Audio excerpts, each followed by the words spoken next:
آپ اکیلے اپنی چارپائی پہ بستر کے اندر منہ دے کے بھی درد سے کہیں گے نا معاف کر دے تو وہ تو مہربانی بڑا ہے۔ میرے نبی پاک صلی اللہ علیہ وسلم مثال دیتے ہیں، فرمایا ایک آدمی صحرا میں جا رہا، صحابہ سے حضور خطاب کر رہے ہیں، فرمایا ایک آدمی صحرا میں جا رہا تھا، اس نے اپنی اونٹنی پہ کھانا پانی پیسے ہر چیز رکھی ہوئی تھی، صحرا تھا بہت بڑا، درمیان صحرا کے گیا تو تھوڑا سا سستانے کے لیے آرام کرنے کے لیے اونٹنی سے نیچے اترا۔ اب اس نے اونٹنی کی لگام اونٹنی کی نکیل اپنے سرہانے کے نیچے رکھی، ہاتھ کے ساتھ پکڑی اور سو گیا۔ تھوڑی ہی دیر کے بعد جب اس کی آنکھ کھلی تو دیکھا اونٹنی غائب ہے۔ صحرا میں وہ پیدل نہ آگے جا سکتا ہے نہ پیچھے جا سکتا ہے، نہ دائیں نہ بائیں، کھانے کو روٹی نہیں، پینے کو پانی کا قطرہ نہیں، تھوڑا ادھر بھاگا ادھر بھاگا، تھک گیا۔ کریم محبوب فرماتے ہیں وہ پوری طرح نڈھال ہو گیا اور مایوس ہو گیا، معاذ اللہ، مایوس ہو کے دوبارہ اسی جگہ آ کے لیٹ گیا جہاں پہلے لیٹا تھا، انتظار کرنے لگا کہ اب موت ہی آئے گی، آخری وقت ہے، اب نہ میں پیدل یہ صحرا کراس کر سکتا ہوں، نہ پیچھے جا سکتا ہوں، نہ کھانا ہے نہ پانی ہے، سوائے موت کے کوئی سہارا نہیں۔ حضور فرماتے ہیں وہ رستے میں دوبارہ لیٹ گیا، اچانک اس نے رخ بدلا تو اونٹنی سامنے کھڑی تھی۔ حضور نے صحابہ سے پوچھا بتاؤ نا اسے بھلا کتنی کو خوشی ہوگی؟ یا رسول اللہ جی سے نئی زندگی مل گئی ہے۔ آپ دیکھیں نا سارے ڈاکٹروں نے کہہ دیا کہ اس کے تو گردے معدہ جگر ہر چیز ختم ہے، گھر لے جاؤ خدمت کرو، ہر طرف پریشانی ہے۔ وہ بندہ بھی سمجھ گیا ہے کہ آخری وقت آ گیا، کل جاؤں پرسوں جاؤں، تیاری ہو گئی، سب لوگ آ گئے، باہر والے بھی آ گئے، یہ ماحول ایک عجیب رنگ اختیار کر گیا۔ اچانک ایک ڈاکٹر نے آ کے کہا نہیں نہیں غلطی لگ گئی تھی۔ مجھے بتائیے انداز کیا ہوتا ہے؟ بغیر دوائی کے بندہ اٹھ کے کھڑا نہیں ہو جاتا، او میں تو بچ گیا ہوں۔ نبی پاک صلی اللہ علیہ وسلم فرمانے لگے اس کی اونٹنی مل گئی، بتاؤ بھلا اسے کتنی خوشی ہوگی؟ یا رسول اللہ وہ تو دوبارہ دنیا میں آ گیا۔ حضور فرمانے لگے اسے کچھ بھی خوشی نہیں ہوئی۔ جب کوئی رب کا گناہگار بندہ آ کے توبہ کرتا ہے، رب کو اس سے کئی گنا زیادہ خوشی ہوتی ہے۔ میرا بندہ آ گیا ہے، میرا بندہ آ گیا ہے، میرے گھر آ گیا۔ اس نے آنسو بہائے ہیں، اس نے کہا اللہ میں تیرا ہی ہوں، تیرا ہی رزق کھاتا ہوں، تیری ہی زمین پہ رہتا ہوں، تیرے نام سے میری سانسیں چلتی ہیں۔ وہ آ گیا۔ فرمایا اس اونٹنی والے سے زیادہ رب کو خوشی ہوتی ہے جب گناہگار آ کے توبہ کرتا ہے۔ گناہگاروں کے آنسو اس کی بارگاہ میں بڑے مقبول ہیں، لیکن ہم رسم ادا کرتے ہیں، توبہ نہیں کرتے۔ ہم اپنے آپ کے ساتھ دھوکہ کرتے ہیں، جھوٹ بولتے ہیں۔ اللہ تبارک و تعالی اپنے بندوں کے حق میں رحمت والے فیصلے کرتا ہے، درگزر والا معاملہ فرماتا ہے۔ جگہ جگہ قرآن مجید میں اللہ تعالیٰ نے اپنے بندوں پر رحمت کرنے کا ذکر فرمایا ہے۔ ان اللہ یغفر الذنوب جمیعا، فرمایا بے شک رب تمہارے سارے ہی گناہ معاف فرما دے گا، تم نا امید نہ ہونا، وہ معاف کر دے گا تمہیں۔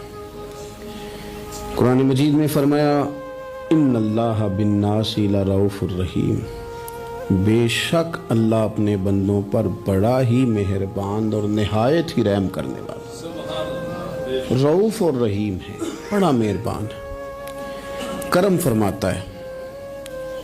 اللہ تعالیٰ اپنے بندوں سے بڑا جلد راضی ہو جاتا ہے۔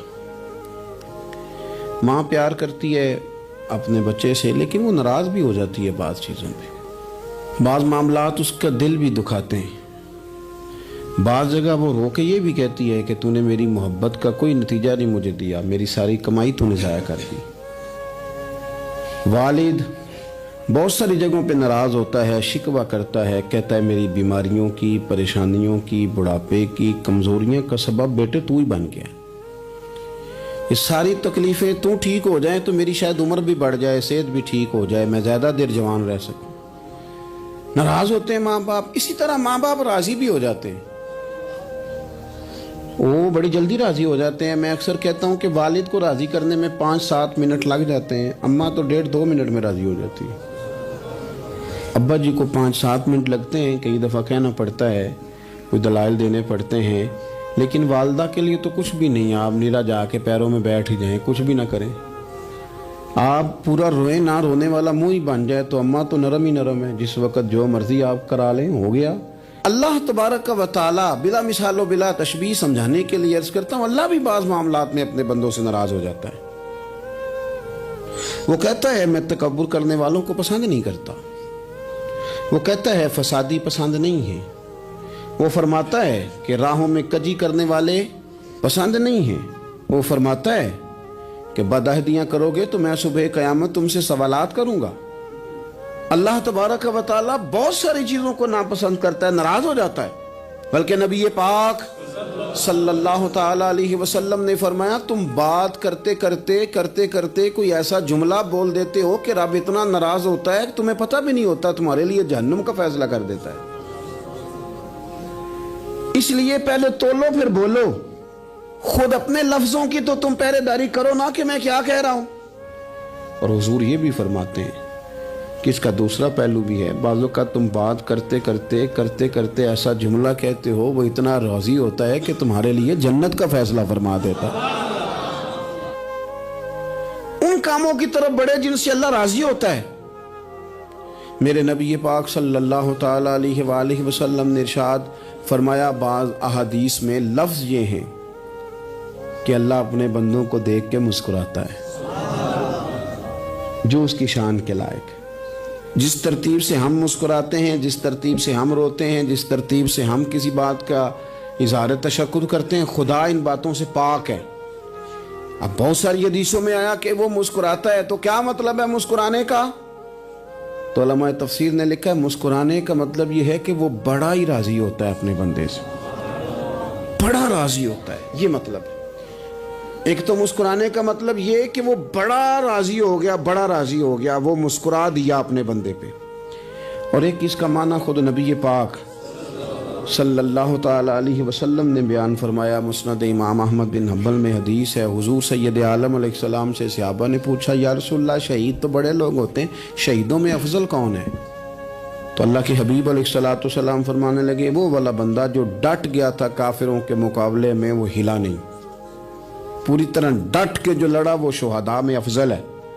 حضور فرماتے ہیں وہ جنت کے بالا خانوں میں سیر کرے گا اور رب اسے دیکھ کے مسکرائے گا، رب اسے دیکھ کے مسکرائے گا، اللہ تعالیٰ مسکراتا ہے اسے دیکھ کے۔ اور اگلے جملے میں حضور نے وضاحت کر دی، فرمایا جب رب دنیا میں کسی پر مسکراتا ہے نا تو اس کا معنی یہ ہے کہ قیامت میں پھر اللہ اسے حساب کوئی نہیں لے گا۔ جس پر اللہ دنیا میں مسکرا دیا اس سے کوئی حساب، تو وہ کام ڈھونڈنے چاہیے نا جس سے اللہ مسکرائے۔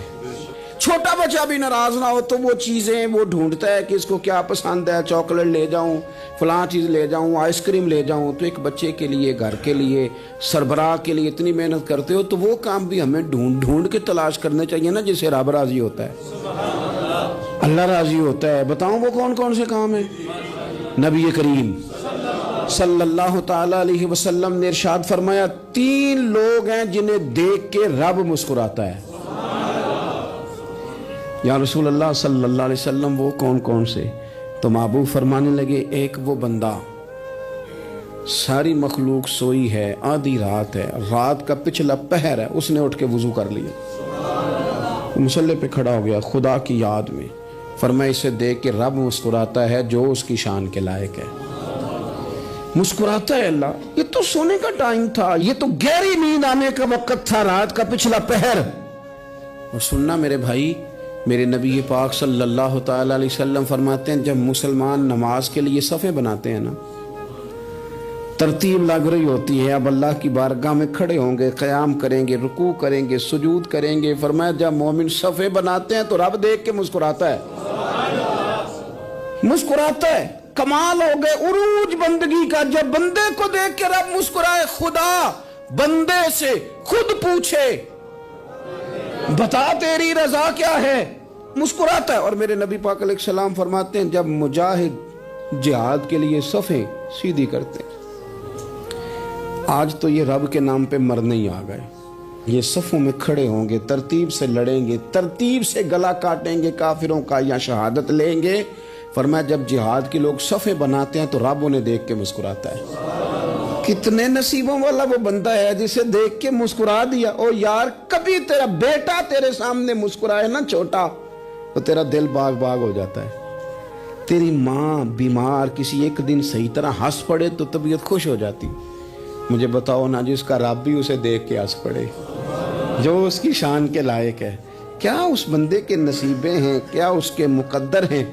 آپ اس مقام پر اپنے آپ کو لائیں. اب دیکھیں نا یہ حدیث آپ نے سن لی, اب ہم نے نا اس طرح صفحے نہیں بنانے جس طرح ساری دنیا, اب ذرا صفحے بھی شوق سے بنائیں گے. آپ ذرا تھوڑا سا شوق پیدا کریں گے, بھئی یہ تو میں وہ کام کرنے لگا ہوں جسے دیکھ کے رب مسکراتا ہے. نبی پاک صلی اللہ علیہ وسلم نے فرمایا جب کو بندہ توبہ کرتا ہے نا, ہم توبہ کا رٹا لگاتے ہیں, یا اللہ میری توبہ یا اللہ. اور توبہ کا تو مطلب یہ ہے کہ پچھلے گناہوں سے پکی توبہ, آج کے بعد یہ غلطی نہ کرنے کا پکا وعدہ, آج کے بعد رشوت تو نہیں نہ لے گا, ملاوٹ تو نہیں نہ کرے گا, یہ توبہ ہے. اور اگر سارے کام اسی طرح کرنے تو پھر یہ توبہ کا رٹا ہے, تو جتنا مرضی لگاؤ. حضرت علی بن ربیہ رضی اللہ تعالیٰ عنہ فرماتے ہیں میں مولا علی کے ساتھ تھا, مقام حرہ کی طرف جا رہے تھے, حضرت علی نے ہاتھ اٹھا کے دعا مانگی ہماری تعلیم کے لیے, ورنہ حضرت علی ہم صحابہ کو محفوظ عن الخطا تو مانتے ہیں نا. ہاتھ اٹھا کے کہا اے اللہ ہمارے گناہ بخش دے, تیرے علاوہ کوئی معاف کرنے والا نہیں. اور پھر حضرت علی آسمان کی طرف دیکھا اور دیکھ کے نا حضرت علی بن ربیہ کو تو مسکرائے. حضرت علی بن ربیہ کہنے لگے حضور مسکرائے کیوں ہو؟ فرمانے لگے ایک دن میں حضور کے ساتھ اسی طرح آیا تھا, اسی طرح حضور نے دعا فرمائی تھی ہماری تعلیم کے لیے, اور پھر حضور مجھے دیکھ کے مسکرائے تھے اور فرمایا جب کوئی بندہ رب کی بارگاہ میں اس طرح استغفار کرتا ہے تو رب مسکراتا ہے, اور مسکرا کے فرماتا دیکھ لو میرے بندوں کو پتا ہے کہ میرے علاوہ معاف کرنے والا کوئی نہیں. انہیں پتا ہے, تم اس کی بارگاہ میں رجوع تو لاؤ, آؤ تو صحیح دو آنسو لے کر. اقبال کہتے ہیں کہ موتی سمجھ کے شان کریمی نے چن لیا, قطرے دو گرے میرے ار کے انفعال کے. دو میں نے آنسو بہائے تھے تو اس کے کرم نے تو موتی سمجھ کے چن لیے. سنو نا حضور اس استغفار کو, اللہ کو یار رات کو توبہ کر کے سونا چاہیے ہمیں. کچھ غلطیاں ہم کرنا نہیں چاہتے پر ہم سے ہو جاتی ہیں, کچھ دل ہم توڑنا نہیں چاہتے پر وہ ٹوٹ جاتے ہیں, ہماری مجبوری ہوتی ہے ٹوٹ جاتے ہیں. رات کو اس کی بارگاہ میں ہاتھ باندھ کے کشکول طلب دراز کر کے خوب استغفار پڑھنا چاہیے کہ مالک بندے ہیں نا کیا کریں, خدا را خیال کریں, دنیا روٹتی ہے تو روٹ جائے, رب رسول ناراض نہ ہونے پائیں, اس کا خیال کریں. حضور فرماتے ہیں وہ مسکراتا ہے, اسے خوشی ہوتی ہے جب کوئی اس کا بندہ اس کی طرف رجوع کرتا ہے. میرے عزیزو رسول پاک صلی اللہ تعالی علیہ وسلم نے ان لوگوں کے تذکرے کیے جنہیں دیکھ کے رب مسکراتا ہے. نبی پاک صاحب الاخلاق صلی اللہ تعالی علیہ وسلم فرماتے ہیں, مسند امام احمد بن حنبل دیکھیے, فرمایا رب اس وقت بڑا ہی مسکرائے گا جب قاتل بھی جنت میں جائے گا, مقتول بھی جنت میں جائے گا. یا رسول اللہ مقتول تو گیا, یہ قاتل کیسے چلا گیا؟ حضور فرماتے ہیں جائے گا, اور جائے گا اور رب مسکرائے گا جو اس کی شان کے لائق ہے. یا رسول اللہ کس طرح؟ تو نبی پاک صلی اللہ علیہ وسلم فرمانے لگے اس نے ایک مومن کو قتل کیا تھا, وہ شہید ہو کے جنت میں چلا گیا. اب اللہ نے بعد میں اسے توبہ کی توفیق دے دی. پہلے اس نے کلمہ پڑھا, پھر یہ میدان میں اترا, کافروں سے لڑا, یہ شہید ہوا, رب نے اسے بھی جنت دے دی. قاتل بھی جنت میں, مقتول بھی جنت میں. اور بات اتنی انوکھی ہے کہ رب دیکھ کے مسکرا رہا ہے جو اس کی شان کے لائق ہے. ہم جلدی میں ہیں, ہم انتظار نہیں کر رہے کہ شاید توبہ کر جائے, ہم انتظار نہیں کر رہے. لیکن میرے عزیز اتنی جلدی نہ کریں. سوچوں کا صاف ہونا, ذہنوں کا پاک ہونا, اور لوگوں کے بارے میں گمان کا اچھا ہونا. آپ کسی نفسیات کے ڈاکٹر کے پاس چلے جائیں, اسے کہیں ٹینشن بڑی ہے. میں ان کے مضامین پڑھتا رہتا ہوں, وہ سب سے پہلا سبق آپ کو یہ پڑھائیں گے کہ اچھا سوچا کریں. اچھا سوچنے سے بندہ تندرست رہتا ہے. کس سے بندہ تندرست رہتا ہے؟ ہیں جی واقعی رسول کائنات سرور دو عالم صلی اللہ تعالی علیہ وسلم فرماتے ہیں کہ اللہ مسکراتا ہے. سنو, نبی پاک صلی اللہ علیہ وسلم کے پاس مہمان آ گیا, بخاری مسلم ہے.